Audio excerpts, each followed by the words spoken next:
Welcome to the Tallen Time podcast, featuring entrepreneur and philanthropist Terry Tallen and longtime award-winning journalist Tom Brew. We'll be telling you stories from around the country about sports, business, philanthropy, and mentoring. It's a full season of podcasts right here at tallentime.com. And welcome to the show.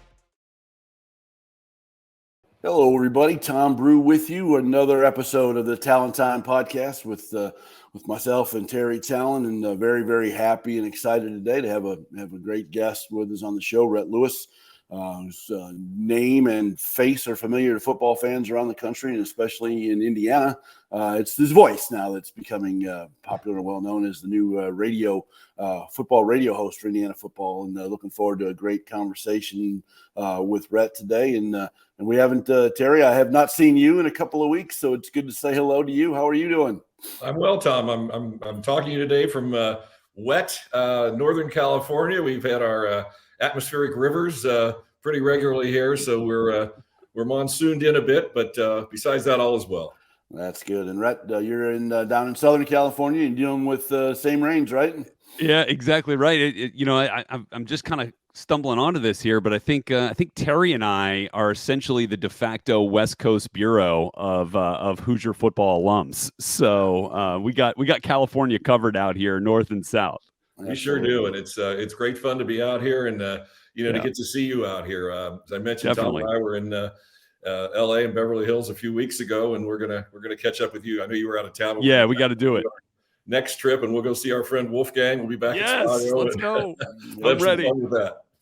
Absolutely. Well, I'm the lucky one weather-wise today, sitting here in Franklin, Tennessee, just south of Nashville. It's a beautiful, sunny, 65-degree day, and looking forward to get a nice walk in later. And just got back from Phoenix, 4 days at the NFL owners meetings, and I could tell you what, it was sunny and high 70s and 15% humidity out there every day. It felt really good too, but good to be home. So it's I'm glad to be back doing the Talent Time podcast. So we really appreciate you being a part of the show today. We got lots to talk about. So Terry, go ahead and fire away and ask Rhett your first question. Well, Rhett, you're building a tremendous career in the sports media world. And I know this is like everybody's dream job, right? This is what a great thing to do, and what a fun thing to do, to be able to, live in the world that you came up with. I know you've got quite a legacy with your father being in athletics as well. And can you tell us a little bit about your climb into this position, being with the NFL Network, and as well as being the with our great friend Don Fischer calling the Indiana football games? Yeah, Terry, it's a bit of a convoluted journey, but one that I felt like really helped shape me into who I am today, and to the person that I can be on television, on the radio, and on multimedia platforms. It's been a lot of fun. I would not change any of it. I started though after I left Indiana.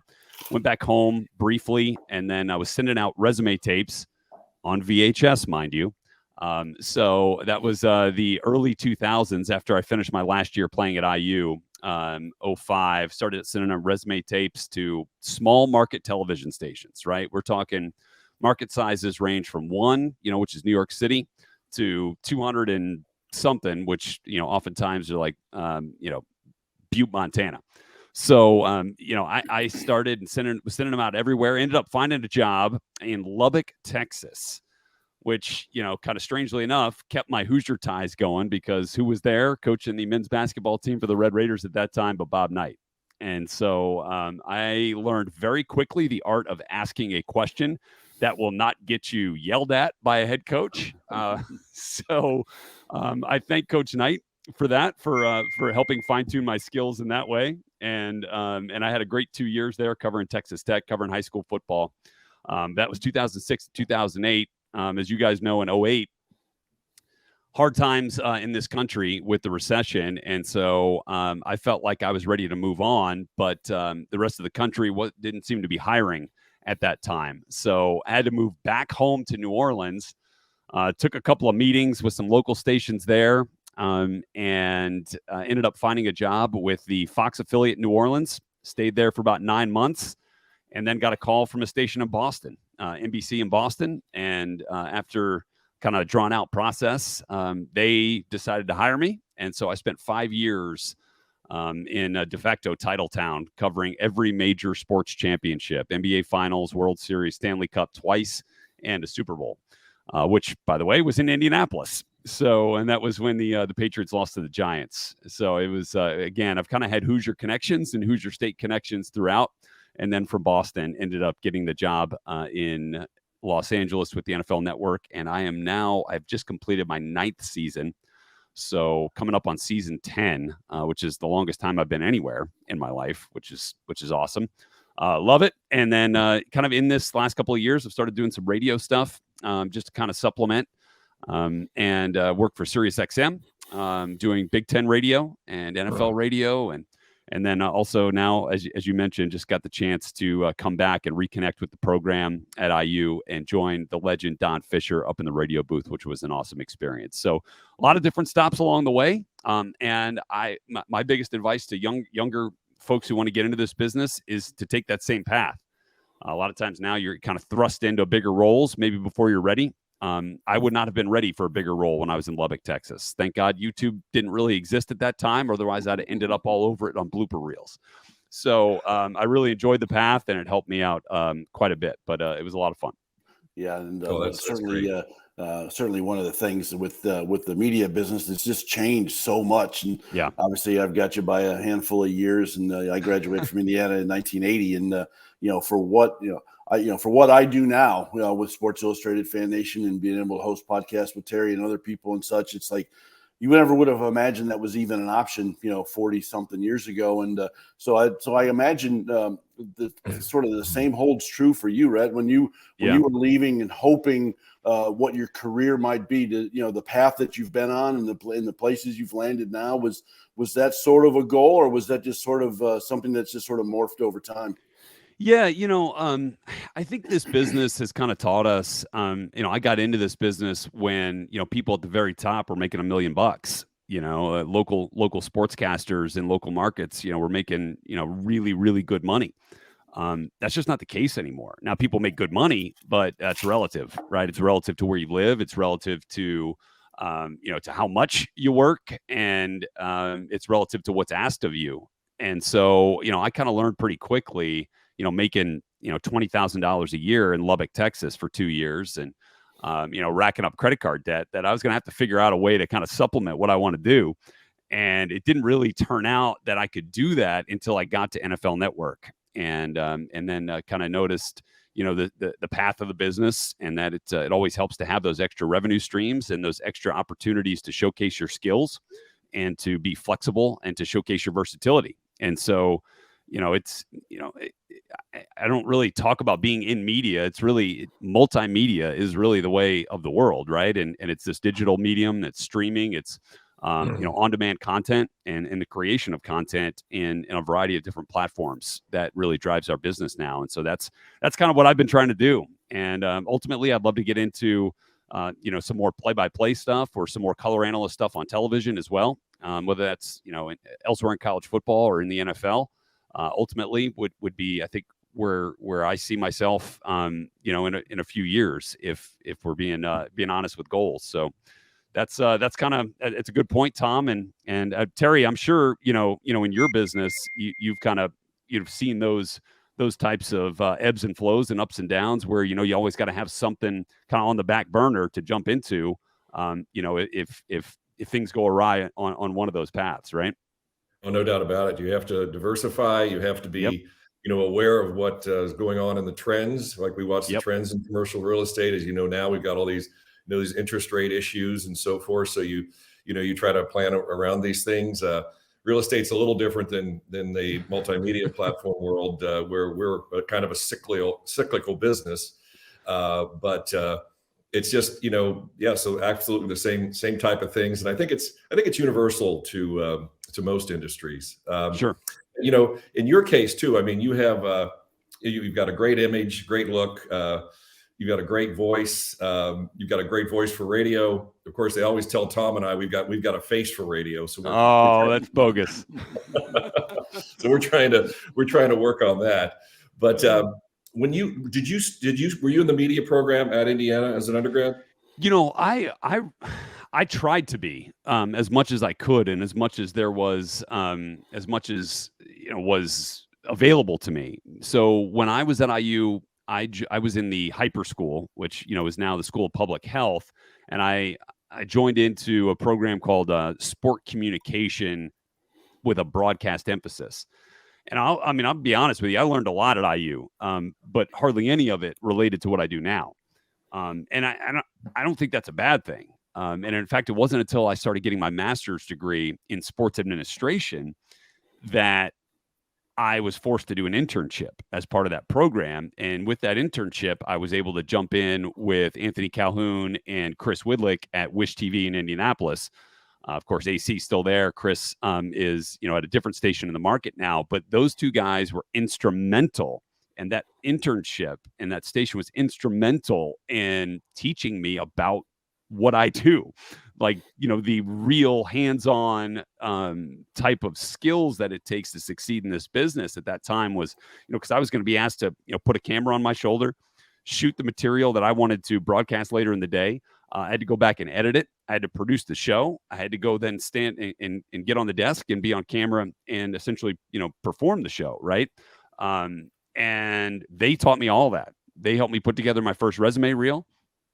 And I am eternally grateful to those guys. And especially, Anthony, who's continued to stay in touch with me and has been a great mentor, throughout my now almost 20 years in this business. So I'm grateful to IU for pushing me to, jump into one of those internship programs, and thankful, of course, to Wish for giving me the skills and the tools that I needed to succeed early on. It's tremendous. You're just turned 40 years old and you've got 20 years experience in your industry. That's darn good. Trying to. Yep, absolutely. Rhett, all right, so you mentioned your couple of years in Lubbock with Bob Knight. Obviously, I covered the coach for a couple of years when I was a student as well, and when I covered national college basketball in St. Petersburg and beyond, ran into him often and had lots of ups and downs with Coach Knight. So I'm sure you've got to have, after spending a couple of years with him, at least one or two really good Coach Knight stories. Oh, sure. Yeah. I think about, I mentioned learning the art of asking a question, right? Well, I think of one time, I learned quickly at that time, and I'm glad this has changed, but Coach at that time only wanted to talk about his experiences at Army and his experiences at Texas Tech. There was a big swath of years that he didn't want to talk about at that time. Now that's obviously changed with Coach Woodson and Scott Dolson helping to bring Bob back to IU, back to Bloomington, back to Assembly Hall, and re-embracing all that is, Indiana Hoosier athletics and basketball, which is awesome to see. But I learned quickly to not ask Coach about Indiana. I also learned quickly that Coach wanted to talk about what he wanted to talk about. And it was best to just kind of wind him up and let him go. And so I asked one day, about a guy who played at Texas Tech. His name was Daryl Dora. And he was a good player and had he's a little bit of a streaky shooter.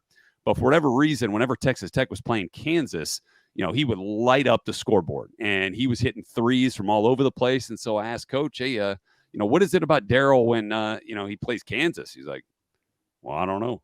Maybe the moon is right. And so I was like, all right, that's probably on me. That was a silly question. But, I also, one of my biggest moments in Lubbock was kind of dealing with what one of the episodes that Coach had there that kind of brought, the ire of national media was when he got a little physical with a player on the bench.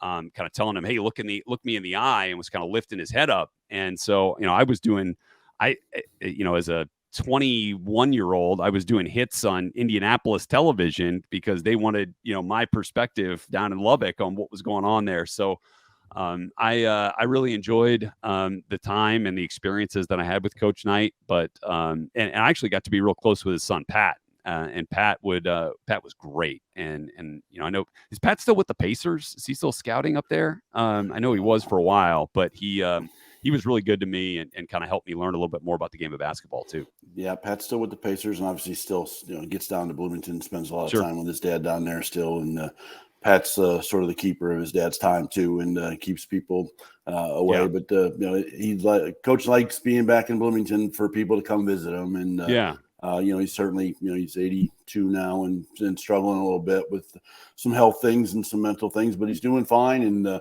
we got to see some of him behind the scenes this year with Indiana basketball. He would, Mike Woodson's one of his favorites, and he would come and he'd come to practice once a week, and we'd get occasional pictures of him sitting with Mike, and just sitting in a couple of chairs talking, and so it's great. It's good to have him back around, and I'm glad you got to have an experience with him like that. And then then obviously your time in Boston, like you mentioned, City of Champions at the time is certainly true. And I grew up in Chicago and went many, many years without any championships, and then I got a mine in a flurry as well. But that time in Boston between the Red Sox breaking that curse and the Patriots, of course, winning some, and the Bruins, all in the Celtics, even got one. I think Celtics get one on your time, or was that right before you got there? Celtics got one. Actually, no, they lost it. They lost to the Lakers in 2009. Okay. But being there to cover the experience was awesome.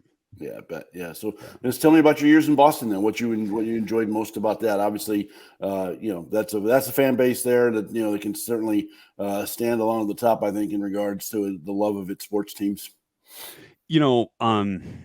Boston is arguably the greatest local sports market in this country.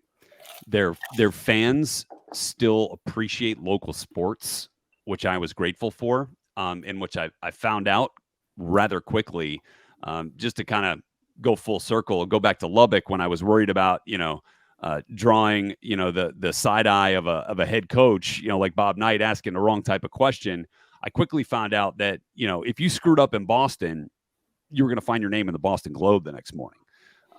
That's how much scrutiny you were under as a local sports figure in that market. And because people watch and people still watch and people still find great value in local sports there, which I think is just fantastic. And I worked with some of the best at WHDH in Boston.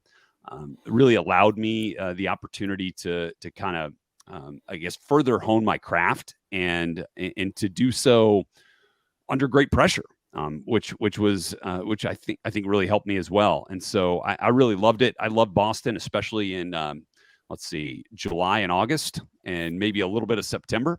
I tolerated it for the other 9.5 months of the year, but it was a lot of fun to be there and just to know that you were always going to be relevant. You were always going to have something and some team that was going to keep you in the national conversation. And I've never known more about what was going on from a national sports perspective, all sports wise, in those 5 years in Boston.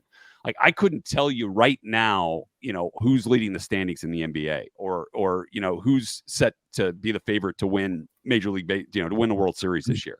I can tell you what's going on in the NFL. I could tell you the latest free agent that was signed, to the Ravens practice squad or something. But I've never been more in tune with everything that was going on in the sports world than covering local sports in Boston. And so we did the Celtics losing the NBA Finals. We did the Bruins winning the Stanley Cup. We then did the Bruins losing the Stanley Cup in 2013 to the Blackhawks.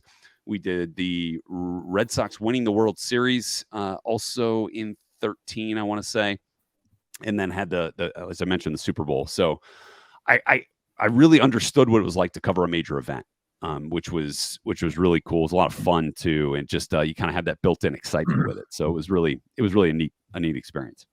It sounds like it. Truly one of the greatest sports towns ever. Oh yeah. We'll be right back on the Tallen Time podcast after these messages from our sponsors. Welcome to the New Calm family. My name is Jim Poole. I'm the president and CEO of Solid Life Sciences, the neuroscience company that makes New Calm. And what is it? It's simply a technology that when you're feeling stressed or you're not sleeping well, whatever it is that life brings you, New Calm is a tool that predictably, safely, and reliably is going to take good care of you. Find a comfortable place. Put the disc on, eye mask, choose your track. You're going to lie down. What's going to happen? Your mind's going to wander. But here's how you'll know New Calm's working. You'll begin to feel your body separate from your mind.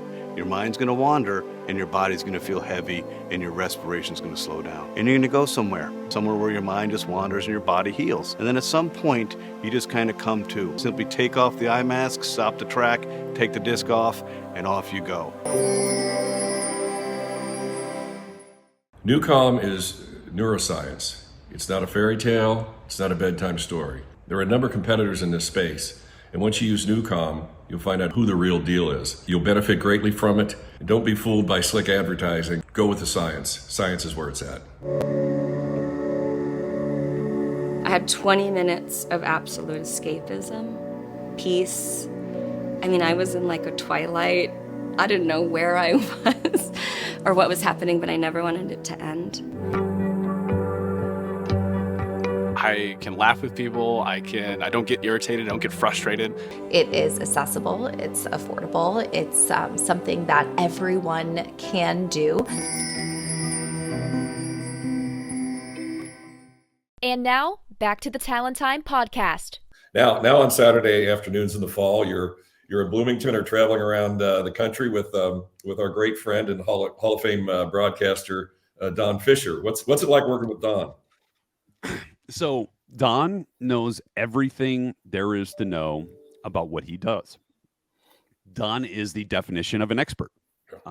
And because of his expertise, he is now also a legend. And I think that is just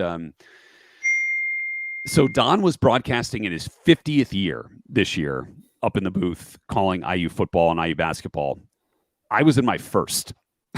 So it was quite an experience. And look, while I'm not a greenhorn by any means in terms of this industry, you know, I've been on national television for a decade now and in major sports television for 15 years. But I learned a lot from Don. I learned that Don is in control of everything, both from the production side and from the broadcast side, which I didn't quite realize. He still has a stopwatch on for when the break times, need to go and when he needs to come back from break. He has the format down to an absolute science of the pregame show, of all the reads he needs to do, the postgame show. Don is in complete control, which is great, which was easy for me because I could just sit back and essentially, provide literally the color to what Don was putting out there. And, if you guys, as closely as you guys follow IU football, it got really hard, especially early in the season, to try to get a couple of words in when, Walt Bell's offense is running plays every 8 seconds. So, I had to find a way to sound, to provide valuable insight in about 5 seconds after a play. And by the way, just to take you inside the booth, the TVs inside the radio booth are on such a delay that I don't see the replay until about the next play happens. So you're really relying on what you see live to provide that color to the radio listener. And obviously Don does a great job setting the scene and calling the action. And so he made my job easier. And I'm forever grateful to him for it. I don't know how long, how long I'll get a chance to do this, but I love it. And I hope we get to do it again next year. The biggest thing about it though, Terry, and I know you could probably speak to this too, having seen the change, when Coach Allen took over, is the ability to be welcomed back with open arms. And Coach Deal, your former teammate, of course, is a big part of that. And what he's able to do, connecting alumni and bringing guys back and always welcoming those who played for the Cream and Crimson to come back and be a part of the program still. And I'm without Coach Allen, I don't know that I'd have had this opportunity to do this and to just have that connection with the program. So that part of it has been really great. Well, there's no doubt about it. Not only is Tom Allen a great coach and a great leader, he's also a great man. No doubt. He is a builder of men. And you see all the transfer portal and things. And I want to, as we're talking about this, to encourage, Indiana players to stay at IU and other players to come to IU because of this terrific man. Yes.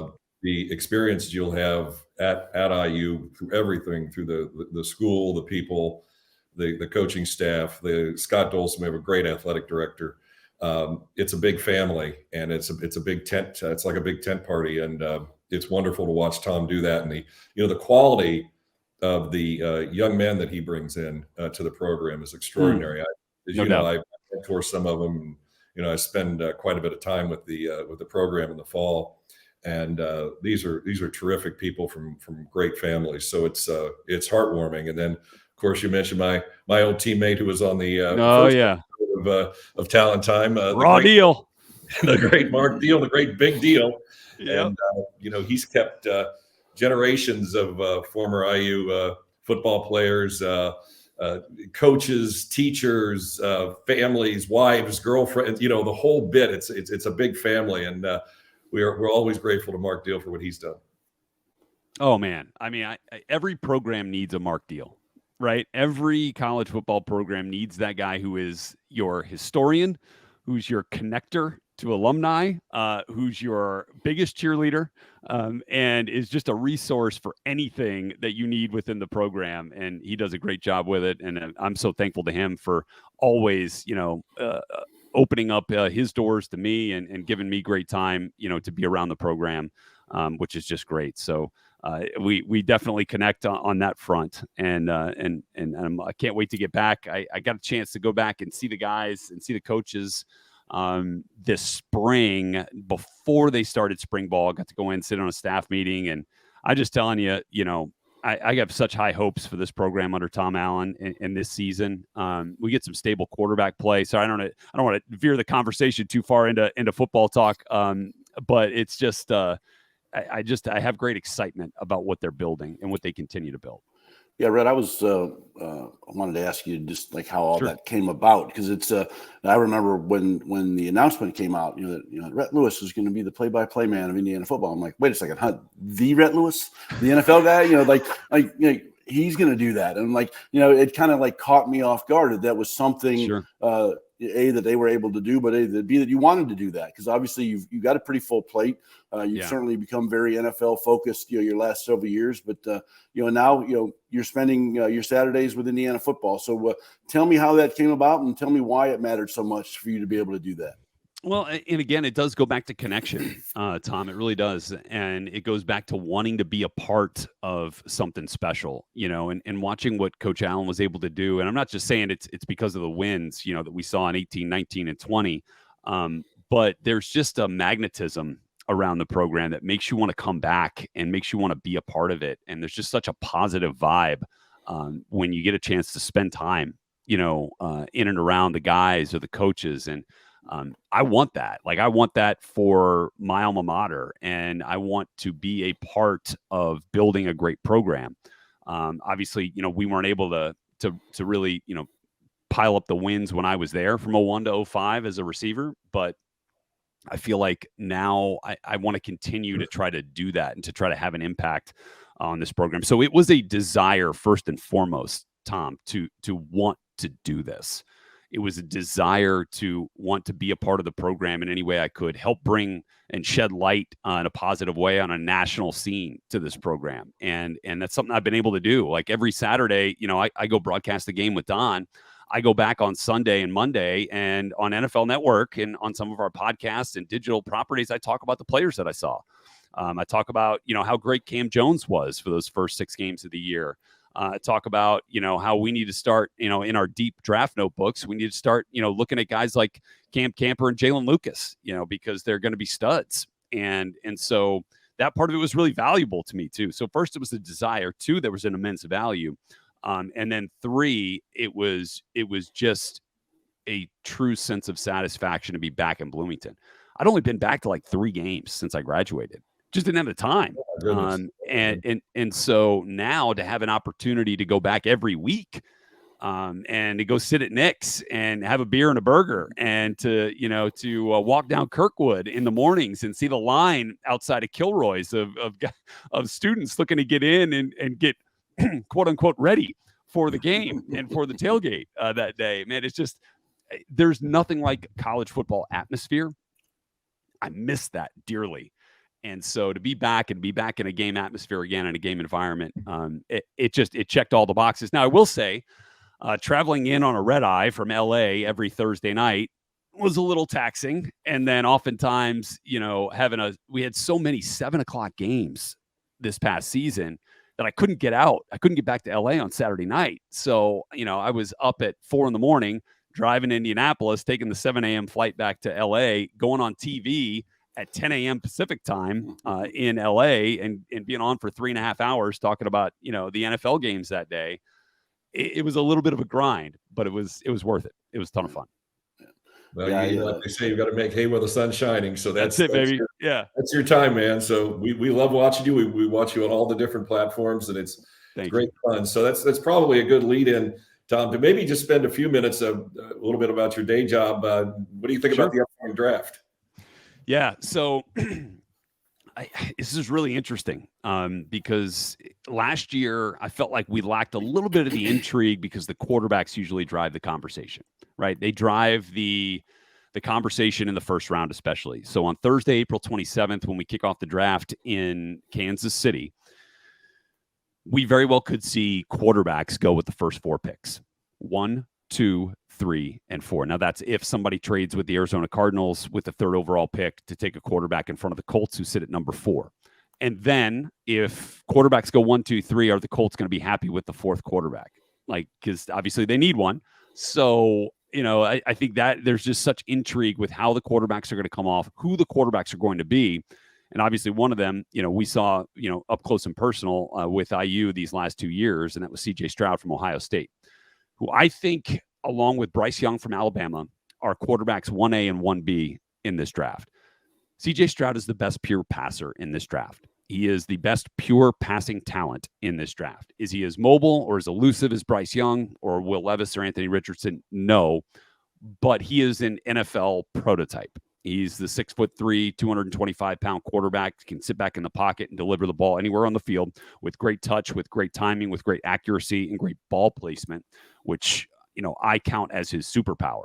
He allowed those great receivers at Ohio State to catch the ball and then make plays with the ball in their hands. And that is something that is much more than just completion percentage, right? That is allowing yourself to make big plays.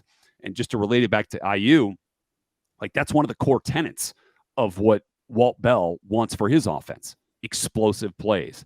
And CJ Stroud is a big reason why Marvin Harrison and Jackson Smith and Jigba and, even going back last year, Garrett Wilson and Chris Olave were able to make so many big plays because CJ Stroud painted the ball right where it needed to be in order for them to continue to make plays. So I really like CJ Stroud. I didn't like him as much in Columbus this past November, but so it goes. And so I'm excited to see him. And then I really think that Cam Jones is going to be a stud at the next level in the way that Micah McFadden has already started to make his name in the NFL. Of course, the former IU linebacker is a 5th-round pick of the Giants last year.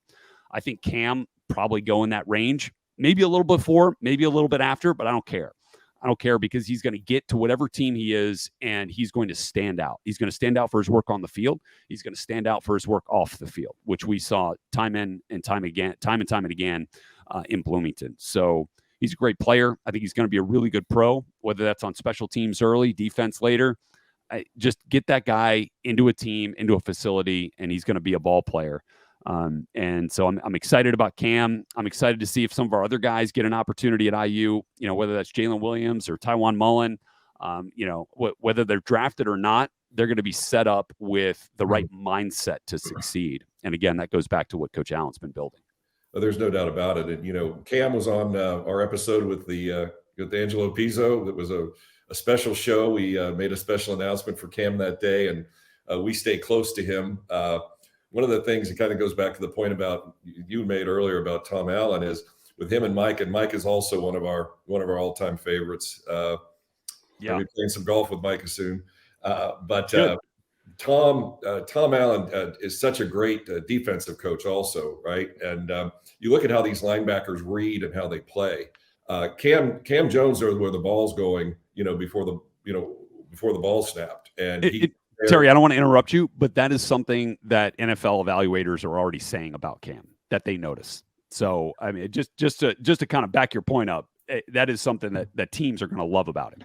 Oh yeah, no doubt about it. And then when he gets there, he delivers a load, man. He Yeah. hits sticks. Oh my goodness, he's another one though. He's a great guy. He's a wonderful young man. He's engaging, and we love him. But Tom, you were going to say something. Yeah, I just to kind of wrap things up too. I mean, that's sort of where you stand now when with the NFL stuff and dealing with all of that. How much do you enjoy draft time compared to like season time? Well, it's a great point, and it truly is my favorite time of year. So, obviously, I love the season. I love the college football season. I love, I loved this past year. Getting to be at every game IU played this year was awesome. But then when my two worlds merge or collide in some cases, right? So the college football season then turns into the NFL draft, right? And we get a chance to start evaluating these guys for their prospects, taking the jump to the next level.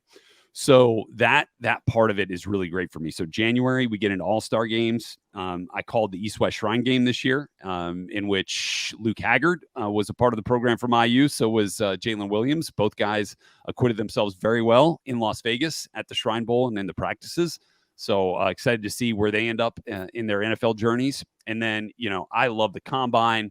I love the pro days. By the way, we got a pro day coming up this week on NFL Network where we're going to talk about Anthony Richardson throwing the football from Florida.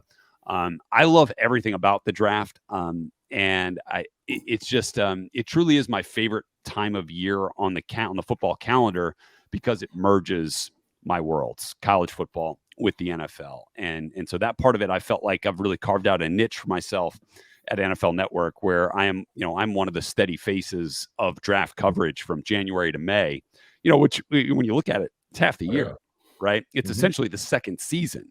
Right. So we have the regular season, we have the playoffs and all that, and then we have draft season. So draft season has more and more kind of become my biggest part of the year. Terry, why don't you go ahead and wrap things up with one last question for Rhett, and we'll get him on his way. Well, Rhett, I don't know. I think I've given all my questions. It's great to see you, man. We're very proud of you, and we love what you're doing, and we love watching you. We love listening to you, and I'll see you. If I don't see you before, I'll see you at that Indiana Ohio State game in early yes, September. Sir, on Friday night. That's right. Well, we got to get ourselves. If we don't get out to Wolfgang's in Los Angeles before then, we got to get out to Yanko's on Thursday night before that game. And have ourselves a nice bottle of wine, nice steak, and toast to a great season to come for Indiana. So I really appreciate you guys having me on. Talent Time is on my podcast playlist, so I'll be keeping up with you guys each and every week and whenever you guys drop an episode. So, Tom, it was great to get a chance to chat with you as well, and just really excited for what you guys are building here, and look to be a part of it as you guys continue. Yep, sounds Thanks, good. Rick. We'll look forward to it. Now, will NFL draft, will you be doing that from Kansas City, or will you be in LA? No, I'll actually be in Los Angeles in what we're doing. We're doing a maiden voyage on our NFL Plus subscription service, and we're going to do an alternate broadcast of the draft. So obviously you'll see Rich Eisen on our NFL Network coverage night 1 through day 3. But on NFL Plus on night 1, you'll see me. And so we're going to do a little bit of an alternate broadcast and kind of give fans a different take on the draft for that first night. So I'm really excited about it. And then obviously I'll have some stuff on SiriusXM throughout the weekend as well. Sounds wonderful. Yeah, I think we've learned in the last year or two that alternate broadcasts are wonderful things. Yes. I know this past Monday night football season, I watched Peyton and Eli on ESPN a lot more than I watched the game itself. They were great. And so I'm sure you'll do really well too. I'll be in Kansas City for my first in-person NFL draft. Congrats. With covering morphing over to covering the Tennessee Titans now for Sports Illustrated, and looking forward to that. And Kansas City is always a fun city to go to. But we'll certainly catch up with you soon. And would love to. As we launch our Titans podcasts coming up here soon. Probably have to have you on as a guest on one of those shows as well too. So anytime. We look forward to that. Rhett, thank you very, very much for being a part of the Talent Time family. Now you're in. Once you're in, you're always in. That's how it works. And so we appreciate you being part of the Talent Time family. And I look forward to all three of us getting together in Bloomington one night and maybe having a cold beer next. You better believe it. All right. Thank you, Rhett. Appreciate it. And Terry, it's good to see you. And we'll see you soon. All right. Well, that'll do it for this episode of the Talent Time podcast. We appreciate Rhett Lewis again for joining the show. This is episode 12, I believe. Many more to come this year. A lot of great stuff. And of course, you can find all of it on our Talent Time YouTube channel. You can rewatch every show that's there, and a lot of great stuff with Lee Corso and Angelo Pizzo and a whole bunch of people right on down the line. Micah McFadden, we mentioned more recently, is on the show, and a lot of great stuff coming up too. So you can see it all right there at talenttime.com and also on our YouTube channel. So that'll do it for this edition of Talent Time. We appreciate everybody being involved. Terry, thanks for that. And Rhett, we'll see you guys down the road.